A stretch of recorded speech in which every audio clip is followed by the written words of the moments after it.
تفہیم القرآن، روزانہ ایک رکوع، ترجمہ و تفسیر کے ساتھ قرآن کو سمجھیں۔ سبسکرائب کریں اور جڑے رہیں۔ قد خسر الذين كذبوا بلقاء الله حتى إذا جاءتهم الساعة بغتة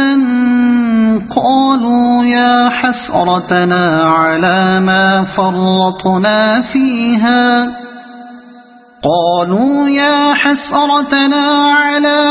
فرطنا فيها وهم يحملون أوزارهم على ظهورهم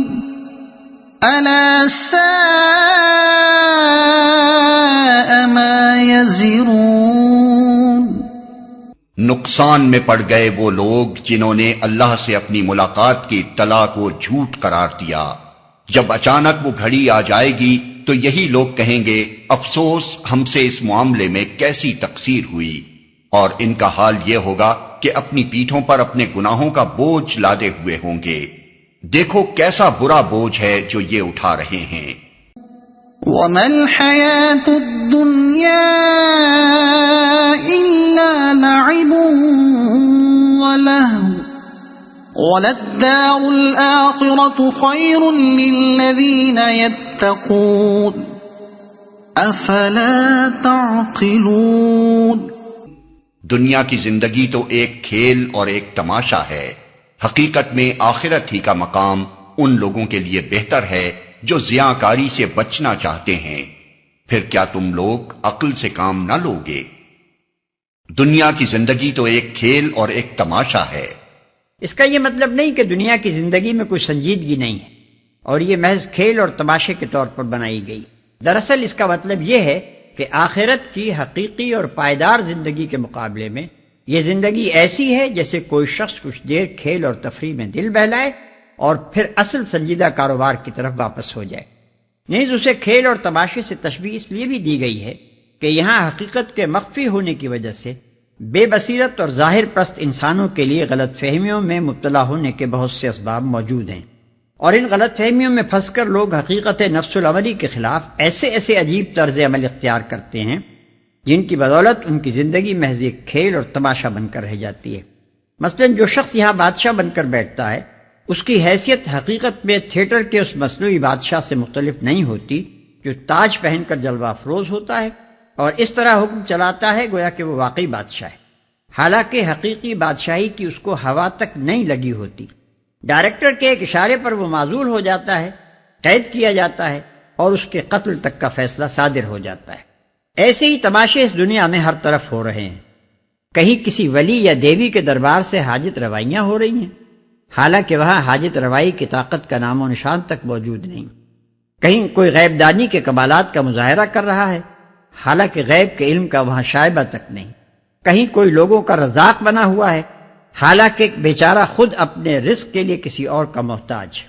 کہیں کوئی اپنے آپ کو عزت اور ذلت دینے والا، نفع اور نقصان پہنچانے والا سمجھے بیٹھا ہے اور یوں اپنی کبریائی کے ڈنکے بجا رہا ہے گویا کہ وہی گرد و پیش کی ساری مخلوق کا خدا ہے، حالانکہ بندگی کی ذلت کا داغ اس کی پیشانی پر لگا ہوا ہے اور قسمت کا ایک ذرا سا جھٹکا اسے کبریائی کے مقام سے گرا کر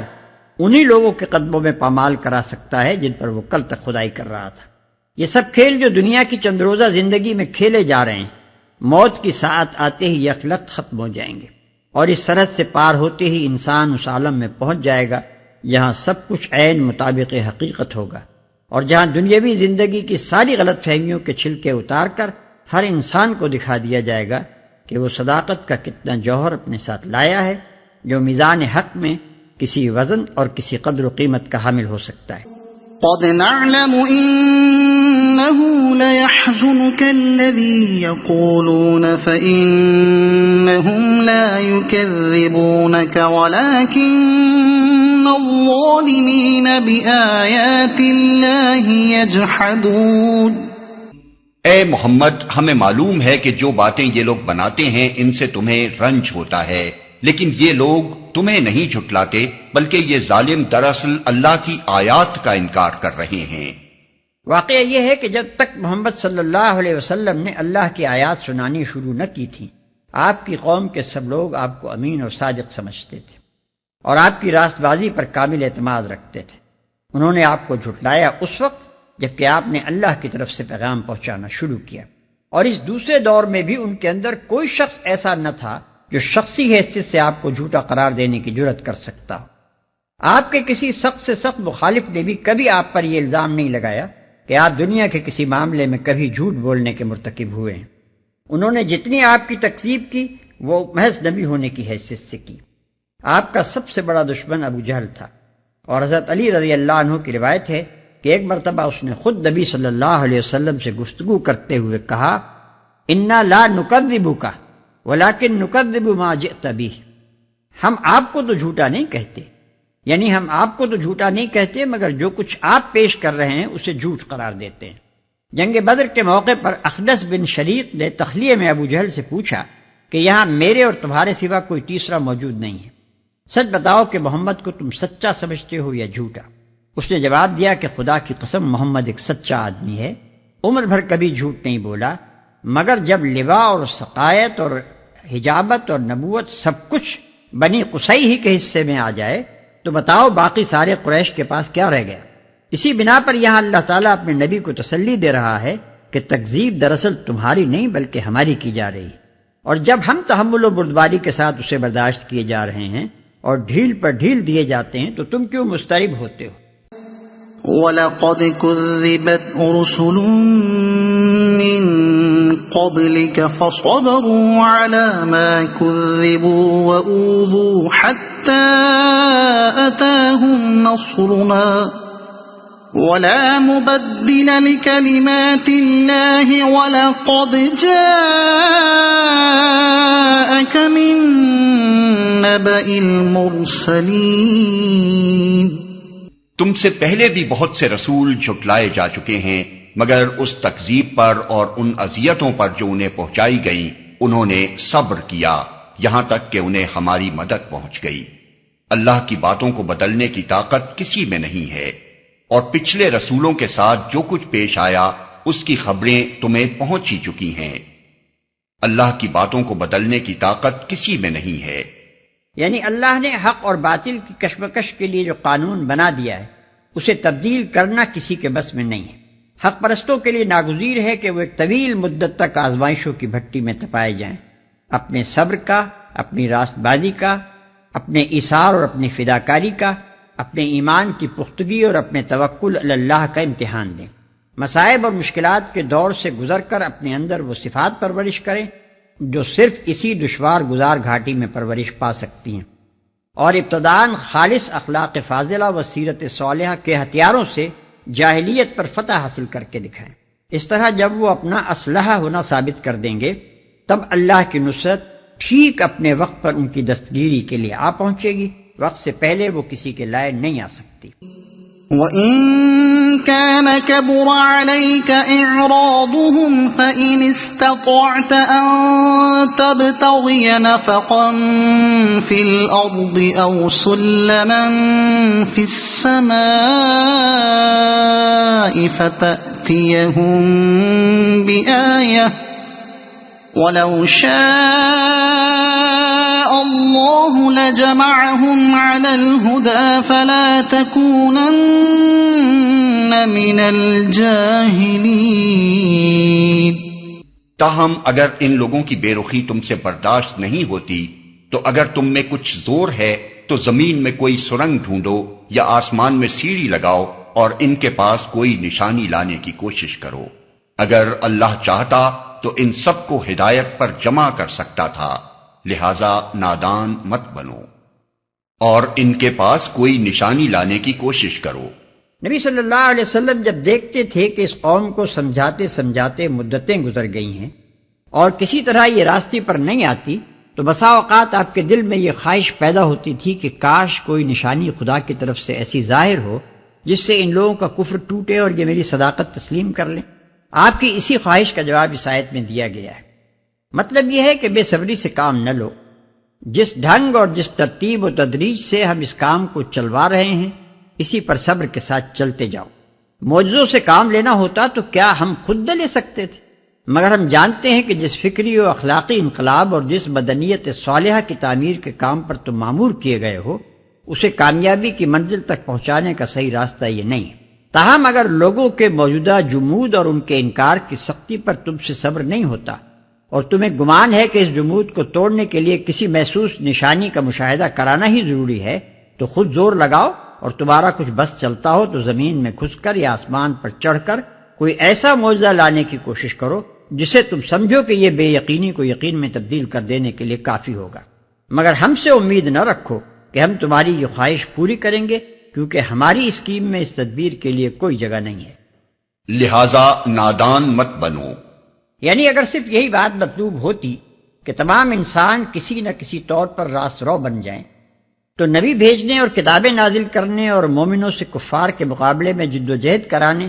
اور دعوت حق کو تدریجی تحریک کی منزلوں سے گزروانے کی حاجت ہی کیا تھی؟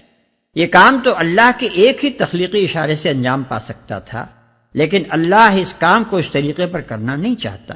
اس کا منشا تو یہ ہے کہ حق کو دلائل کے ساتھ لوگوں کے سامنے پیش کیا جائے، پھر ان میں سے جو لوگ فکر صحیح سے کام لے کر حق کو پہچان لیں وہ اپنے آزادانہ اختیار سے اس پر ایمان لائیں، اپنی سیرتوں کو اس کے سانچے میں ڈھال کر باطل پرستوں کے مقابلے میں اپنا اخلاقی تفوق ثابت کریں، انسانوں کے مجموعے میں سے صالح عناصر کو اپنے طاقتور استدلال، اپنے بلند نصب العین، اپنے بہتر اصول زندگی اور اپنی پاکیزہ سیرت کی کشش سے اپنی طرف کھینچتے چلے جائیں، اور باطل کے خلاف پہم جد و جہد کر کے فطری ارتقاء کی راہ سے قیامت دین حق کی منزل تک پہنچے۔ اللہ اس کام میں ان کی رہنمائی کرے گا، اور جس مرحلے پر جیسی مدد اللہ سے پانے کا وہ اپنے آپ کو مستحق بنائیں گے وہ مدد بھی انہیں دیتا چلا جائے گا۔ لیکن اگر کوئی یہ چاہے کہ اس فطری راستے کو چھوڑ کر اللہ تعالیٰ محض اپنی قدرت قاہرہ کے زور سے افکار فاسدہ کو مٹا کر لوگوں میں فکر صالح پھیلا دے اور تمدن فاسد کو نیست و نابود کر کے بدنیت صالحہ تعمیر کر دے، تو ایسا ہرگز نہ ہوگا، کیونکہ یہ اللہ کی اس حکمت کے خلاف ہے جس کے تحت اس نے انسان کو دنیا میں ایک ذمہ دار مخلوق کی حیثیت سے پیدا کیا ہے، اسے تصرف کے اختیارات دیے ہیں، طاعت و عصیان کی آزادی بخشی ہے، امتحان کی مہلت عطا کی ہے، اور اس کی صحیح کے مطابق جزا اور سزا دینے کے لیے فیصلے کا ایک وقت مقرر کر دیا ہے۔ انما يستجيب الذين يسمعون والموتى يبعثهم الله ثم إليه يرجعون۔ دعوت حق پر لبیک وہی لوگ کہتے ہیں جو سننے والے ہیں، رہے مردے تو انہیں تو اللہ بس قبروں ہی سے اٹھائے گا اور پھر وہ اس کی عدالت میں پیش ہونے کے لیے واپس لائے جائیں گے۔ رہے مردے، سننے والوں سے مراد وہ لوگ ہیں جن کے ضمیر زندہ ہیں، جنہوں نے اپنی عقل و فکر کو معطل نہیں کر دیا ہے، اور جنہوں نے اپنے دل کے دروازوں پر تعصب اور جمود کے قفل نہیں چڑھا دیے۔ ان کے مقابلے میں مردہ وہ لوگ ہیں جو لکیر کے فقیر بنے اندھوں کی طرح چلے جا رہے ہیں اور اس لکیر سے ہٹ کر کوئی بات قبول کرنے کے لیے تیار نہیں ہیں، خواہ وہ صریح حق ہی کیوں نہ ہو۔ وقالوا لولا نزل عليه آية من ربه قل إن الله قادر على أن ينزل آية ولكن أكثرهم لا يعلمون۔ یہ لوگ کہتے ہیں کہ اس نبی پر اس کے رب کی طرف سے کوئی نشانی کیوں نہیں اتری؟ کہو اللہ نشانی اتارنے کی پوری قدرت رکھتا ہے، مگر ان میں سے اکثر لوگ نادانی میں مبتلا ہیں۔ نشانی سے مراد محسوس معجزہ ہے۔ اللہ تعالیٰ کے اس ارشاد کا مطلب یہ ہے کہ معجزہ نہ دکھائے جانے کی وجہ یہ نہیں ہے کہ ہم اس کو دکھانے سے عاجز ہیں، بلکہ اس کی وجہ کچھ اور ہے جسے یہ لوگ محض اپنی نادانی سے نہیں سمجھتے۔ وما من دابة في الأرض ولا طائر يطير بجناحيه إلا أمثالكم ما فرطنا في الكتاب من شيء ثم إلى ربهم يحشرون۔ والذين كذبوا بآياتنا صم وبكم في الظلمات من يشاء الله يضلله ومن يشاء يجعله على صراط مستقيم۔ زمین میں چلنے والے کسی جانور اور ہوا میں پروں سے اڑنے والے کسی پرندے کو دیکھ لو، یہ سب تمہاری ہی طرح کی انواع ہیں۔ ہم نے ان کی تقدیر کے نوشتے میں کوئی کسر نہیں چھوڑی ہے، پھر یہ سب اپنے رب کی طرف سمیٹے جاتے ہیں۔ مگر جو لوگ ہماری نشانیوں کو جھٹلاتے ہیں وہ بہرے اور گونگے ہیں، تاریکیوں میں پڑے ہوئے ہیں۔ اللہ جسے چاہتا ہے بھٹکا دیتا ہے اور جسے چاہتا ہے سیدھے رستے پر لگا دیتا ہے۔ تاریکیوں میں پڑے ہوئے ہیں، مطلب یہ ہے کہ اگر تمہیں محض تماش بینی کا شوق نہیں بلکہ فی الواقع یہ معلوم کرنے کے لیے نشانی دیکھنا چاہتے ہو کہ یہ نبی جس چیز کی طرف بلا رہا ہے وہ امر حق ہے یا نہیں، تو آنکھیں کھول کر دیکھو۔ تمہارے گرد و پیش ہر طرف نشانیاں ہی نشانیاں پھیلی ہوئی ہیں۔ زمین کے جانوروں اور ہوا کے پرندوں کی کسی ایک نوع کو لے کر اس کی زندگی پر غور کرو، کس طرح اس کی ساکھ ٹھیک ٹھیک اس کے مناسب حال بنائی گئی ہے، کس طرح اس کی جبلت میں اس کی فطری ضرورتوں کے عین مطابق قوتیں ودیت کی گئی ہیں، کس طرح اس کی رزق رسانی کا انتظام ہو رہا ہے، کس طرح اس کی ایک تقدیر مقرر ہے جس کے حدود سے وہ نہ آگے بڑھ سکتی ہے نہ پیچھے ہٹ سکتی ہے، کس طرح ان میں سے ایک ایک جانور اور ایک ایک چھوٹے سے چھوٹے کیڑے کی اسی مقام پر جہاں وہ ہے خبرگیری، نگرانی، حفاظت اور رہنمائی کی جا رہی ہے، کس طرح اس سے ایک مقرر اسکیم کے مطابق کام لیا جا رہا ہے، کس طرح اسے ایک ضابطے کا پابند بنا کر رکھا گیا ہے، اور کس طرح اس کی پیدائش، تناسل اور موت کا سلسلہ پوری باقاعدگی کے ساتھ چل رہا ہے۔ اگر خدا کی بے شمار نشانیوں میں سے صرف اسی ایک نشانی پر غور کرو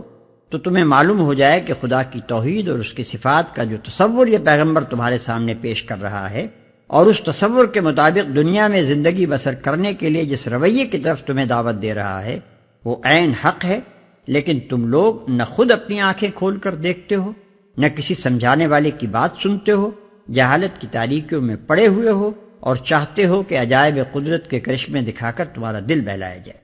اور جسے چاہتا ہے سیدھے رستے پر لگا دیتا ہے۔ خدا کا بھٹکانا یہ ہے کہ ایک جہالت پسند انسان کو آیات الہی کے مطالعے کی توفیق نہ بخشی جائے، اور ایک متعصب غیر حقیقت پسند طالب علم اگر آیات الہی کا مشاہدہ کرے بھی تو حقیقت رسی کے نشانات اس کی آنکھ سے اوجھل رہے ہیں، اور غلط فہمیوں میں الجھانے والی چیزیں اسے حق سے دور اور دور تک کھینچتی چلی جائیں۔ بخلاف اس کے اللہ کی ہدایت یہ ہے کہ ایک طالب حق کو علم کے ذرائع سے فائدہ اٹھانے کی توفیق بخشی جائے اور اللہ کی آیات میں اسے حقیقت تک پہنچنے کے نشانات ملتے چلے جائیں۔ ان تینوں کیفیتوں کی بکثرت مثالیں آئے دن ہمارے سامنے آتی رہتی ہیں۔ بکثرت انسان ایسے ہیں جن کے سامنے آفاق اور انفس میں اللہ کی بے شمار نشانیاں پھیلی ہوئی ہیں، مگر وہ جانوروں کی طرح انہیں دیکھتے ہیں اور کوئی سبق حاصل نہیں کرتے۔ اور بہت سے انسان ہیں جو حیوانیات یعنی زولوجی، نباتیات یعنی باٹنی، حیاتیات یعنی بائیولوجی، ارضیات یعنی جیولوجی، فلکیات یعنی ایسٹرونومی، عضویات یعنی فزیولوجی، علم التشریح یعنی اناٹومی اور سائنس کی دوسری شاخوں کا مطالعہ کرتے ہیں، تاریخ، آثار قدیمہ اور علوم اجتماع سوشل سائنسز کی تحقیق کرتے ہیں، اور ایسی ایسی نشانیاں ان کے مشاہدے میں آتی ہیں جو قلب کو ایمان سے لبریز کر دیں، مگر چونکہ وہ مطالعے کا آغاز ہی تعصب کے ساتھ کرتے ہیں اور ان کے پیش نظر دنیا اور اس کے فوائد و منافع کے سوا کچھ نہیں ہوتا، اس لیے اس مشاہدے کے دوران میں ان کو صداقت تک پہنچانے والی کوئی نشانی نہیں ملتی، بلکہ جو نشانی بھی سامنے آتی ہے وہ انہیں الٹی دہریت، الحاد، مادہ پرستی اور نیچریت ہی کی طرف کھینچ لے جاتی ہے۔ ان کے مقابلے میں ایسے لوگ بھی ناپید نہیں ہیں جو آنکھیں کھول کر اس کارگاہ عالم کو دیکھتے ہیں، اور ان کا حال یہ ہے کہ برگے درختان سبز در نظر ہوشیار، ہر ورق دفتریست معرفت کردگار، یعنی ایک عقل مند آدمی کی نظر میں سبز درختوں کے پتے اللہ کی معرفت کے دفتر ہیں۔ قل أرأيتكم إن أتاكم عذاب الله أو أتتكم الساعة أغير الله تدعون إن كنتم صادقين بل إياه تدعون فيكشف ما تدعون إليه إن شاء وتنسون ما تشركون۔ ان سے کہو ذرا غور کر کے بتاؤ، اگر کبھی تم پر اللہ کی طرف سے کوئی بڑی مصیبت آ جاتی ہے یا آخری گھڑی آ پہنچتی ہے تو کیا اس وقت تم اللہ کے سوا کسی اور کو پکارتے ہو؟ بولو اگر تم سچے ہو، اس وقت تم اللہ ہی کو پکارتے ہو، پھر اگر وہ چاہتا ہے تو اس مصیبت کو تم پر سے ٹال دیتا ہے۔ ایسے موقعوں پر تم اپنے ٹھہرائے ہوئے شریکوں کو بھول جاتے ہو۔ گزشتہ آیت میں ارشاد ہوا تھا کہ تم ایک نشانی کا مطالبہ کرتے ہو، اور حال یہ ہے کہ تمہارے گرد و پیش ہر طرف نشانیاں ہی نشانیاں پھیلی ہوئی ہیں۔ اس سلسلے میں پہلے مثال کے طور پر حیوانات کی زندگی کے مشاہدے کی طرف توجہ دلائی گئی۔ اس کے بعد اب ایک دوسری نشانی کی طرف اشارہ فرمایا جا رہا ہے جو خود منکرین حق کے اپنے نفس میں موجود۔ جب انسان پر کوئی بڑی آفت آ جاتی ہے یا موت اپنی بھیانک صورت کے ساتھ سامنے آ کھڑی ہوتی ہے، اس وقت ایک خدا کے دامن کے سوا کوئی دوسری پناہ گاہ اسے نظر نہیں آتی۔ بڑے بڑے مشرک ایسے موقع پر اپنے معبودوں کو بھول کر خدا واحد کو پکارنے لگتے ہیں۔ کٹے سے کٹا دہریہ تک خدا کے آگے دعا کے لیے ہاتھ پھیلا دیتا ہے۔ اسی نشانی کو یہاں حق نمائی کے لیے پیش کیا جا رہا ہے، کیونکہ یہ اس بات پر دلیل ہے کہ خدا پرستی اور توحید کی شہادت ہر انسان کے نفس میں موجود ہے، جس پر غفلت و جہالت کے خواہ کتنے ہی پردے ڈال دیے گئے ہوں، مگر پھر بھی کبھی نہ کبھی وہ ابھر کر سامنے آ جاتی ہے۔ ابو جہل کے بیٹے اکرمہ کو اسی نشانی کے مشاہدے سے ایمان کی توفیق نصیب ہوئی۔ جب مکہ معظمہ نبی صلی اللہ علیہ وسلم کے ہاتھ پر فتح ہو گیا تو اکرمہ جدہ کی طرف بھاگے اور ایک کشتی پر سوار ہو کر حبش کی راہ لی۔ راستے میں سخت طوفان آیا اور کشتی خطرے میں پڑ گئی۔ اول تو دیویوں اور دیوتاؤں کو پکارا جاتا رہا، مگر جب طوفان کی شدت بڑھی اور مسافروں کو یقین ہو گیا کہ اب کشتی ڈوب جائے گی تو سب کہنے لگے کہ یہ وقت اللہ کے سوا کسی کو پکارنے کا نہیں ہے، وہی چاہے تو ہم بچ سکتے ہیں۔ اس وقت اکرمہ کی آنکھیں کھلیں اور ان کے دل نے آواز دی کہ اگر یہاں اللہ کے سوا کوئی مددگار نہیں تو کہیں اور کیوں ہو؟ یہی تو وہ بات ہے جو اللہ کا وہ نیک بندہ ہمیں 20 برس سے سمجھا رہا ہے اور ہم خامخواہ اس سے لڑ رہے ہیں۔ یہ اکرمہ کی زندگی میں فیصلہ کن لمحہ تھا۔ انہوں نے اسی وقت خدا سے عہد کیا کہ اگر میں اس طوفان سے بچ گیا تو سیدھا محمد صلی اللہ علیہ وسلم کے پاس جاؤں گا اور ان کے ہاتھ میں ہاتھ دے دوں گا۔ چنانچہ انہوں نے اپنے اس عہد کو پورا کیا اور بعد میں آ کر نہ صرف مسلمان ہوئے بلکہ اپنی بقیہ عمر اسلام کے لیے جہاد کرتے گزار دی۔ اگر آپ کو یہ ویڈیو پسند آئی ہو تو اسے لائک کریں، دوسروں تک پہنچانے کے لیے شیئر کریں، اور مزید ایسی ہی معلوماتی ویڈیوز کے لیے ہمارے چینل عبد المالک ہاشمی کو سبسکرائب ضرور کریں۔ نئی اپڈیٹس کے لیے بیل آئیکن دبائیں تاکہ آپ کو ہماری ہر نئی ویڈیو بر وقت مل سکے۔ آپ کی حوصلہ افزائی ہمیں مزید بہترین مواد بنانے میں مدد دے گی۔ شکریہ۔